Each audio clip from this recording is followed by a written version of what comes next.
రమ కుటుంబాన్ని లాక్కొచ్చారు వివాదంలోకి. అంటే టెక్నికల్ ఆధారమైన ఏదైనా సార్ ఇప్పుడు బెయిల్ రాకుండా కొన్ని రోజులు జైల్లో ఉంచడానికి మాత్రం ఉపయోగపడుతుంది ఇది? టెక్నికల్ ఆధారం కాదు, పేపర్లో రాయడానికి పనికొచ్చే ఆధారాలు ఇవన్నీ. కేసు నిలబడేది కాదు, తెచ్చేది కాదు. సాగతీతకైతే వీళ్ళకి సరైనటువంటి లాయర్ లేరు వైసీపీ వాళ్ళకి, ఆ బెయిల్కి అట్లాగా సాగుతూనే ఉంది. అది టీడీపీకి ఉండే తరహా లాయర్లు సరైన వాళ్ళు లేరు వీళ్ళ దగ్గర. అది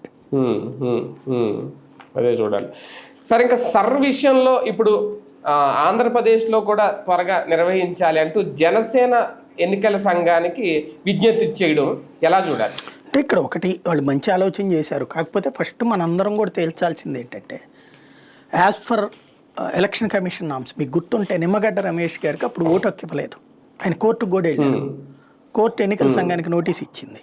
ఎన్నికల సంఘం ఏం చెప్పింది, ఒక మనిషి 6 నెలల పాటు ఎక్కడైతే నివాసం ఉంటారో 6 నెలల పైన ఉంటే మాత్రం వర్తిస్తుంది. ఆయన సొంత ఊరు దుగ్గిరాల దగ్గర ఎక్కడో.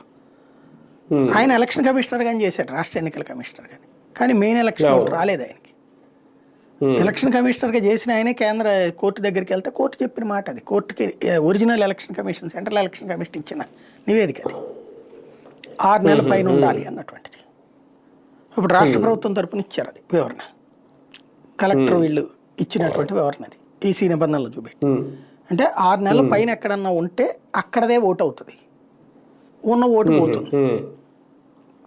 ఇప్పుడు సర్ ఇక్కడ అమలు చేస్తే మన శ్రీకాకుళం, విజయనగరం, రాయలసీమ ప్రాంతాలకు సంబంధించిన ఊళ్ళలో కాదు, ఈవెన్